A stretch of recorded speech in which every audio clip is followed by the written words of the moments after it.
पिताजी बोले चुप कर, खड़ा हो जा, तेरा सिलेक्शन हो गया है। मेरी माँ बोले मेरा 100 रुपया, तू भी चुप कर, इसको 200 रुपए का स्टाइपेंड मिलने वाला, उसमें 100 रुपया तुमको दे देगा। खेलकूद में भी कुछ नहीं था मैं। एक दिन मेरे को देख के, दौड़ता हुआ देख के मेरे पीटी टीचर बोले कि तुम्हारा अकेले दौड़ोगे तब भी सेकंड आओगे। वो मुझे आज तक समझ में नहीं आया कि ऐसा कैसे हो सकता है। तो आई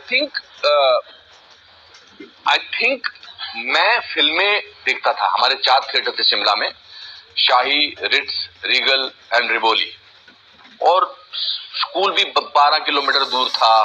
तो मैं और सैगल साहब हम घूमते रहते थे। फिर जब मैंने मैंने बीए पास कर लिया तो मेरे पिताजी ने कहा अब क्या करोगे, नौकरी कर लो।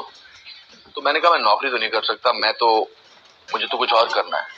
तो ये मेरे दोस्त वो लेकर आए एक अखबार, उसमें लिखा था department of Indian theatre, Punjab university Chandigarh, select हो जाने पर 200 रुपए का स्टाइपेंड और 1 साल का एक्टिंग का डिप्लोमा मिलने वाला है।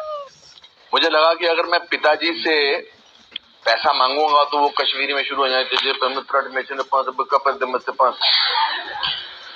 सो जाना जरूर था मुझे, और चंडीगढ़ 4 घंटे की दूरी था बस पे। तो माँ बेचारी बड़ी मुश्किल से कुछ चेंज पैसे मंदिर में रखती थी। इसको एग्जाम्पल मत बनाना कभी अपनी लाइफ में। तो मेरे मंदिर में, माँ के मंदिर में 108 रुपए पड़े थे। मैंने 108 रुपए उठा दिए और फिर बड़ी श्रद्धा के साथ 8 रुपए वापस रख दिए, और 100 रुपए लेकर मैं बस का किराया देकर पहुंच गया शिमला, अपना चंडीगढ़ में ऑडिशन देने। वहां पर उन्होंने, गार्गी साहब हमारे टीचर थे, उन्होंने कहा कि क्या ऑडिशन करोगे। You see, it's very important to think differently also. If you want to be away from the crowd, आपकी जो थिंकिंग है वो क्राउड की थिंकिंग नहीं होनी चाहिए, वो इंडिविजुअल की थिंकिंग होनी चाहिए, और वो आपको भगवान हर एक को देता है।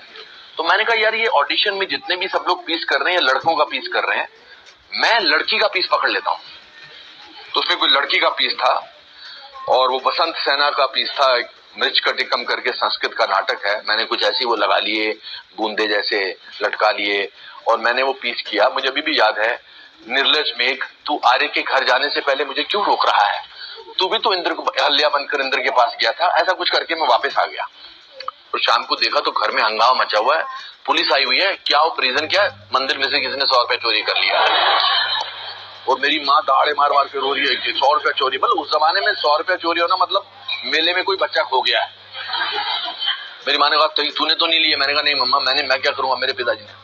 2 हफ्ते बाद पिताजी कमरे में आए और बोले तू उस दिन कहाँ गया था, जिस दिन तू बोला था पिकनिक पे गया था। मैंने कहा क्यों, क्या हुआ। कहता तू पहले मेरी बात का जवाब दे। तो मैंने कहा सच बोल देता हूँ। तो मैंने कहा मैं चंडीगढ़ गया था। क्या करने गया था। तो मैंने कहा वो मैं ऑडिशन देने गया था, एक्टर बनने का। तो मेरी माँ बोली पैसे कहाँ से लाया था। तो मैंने कहा मम्मी मैंने आपके मंदिर से चोरी किए थे। माँ ने एक छापड़ दिया।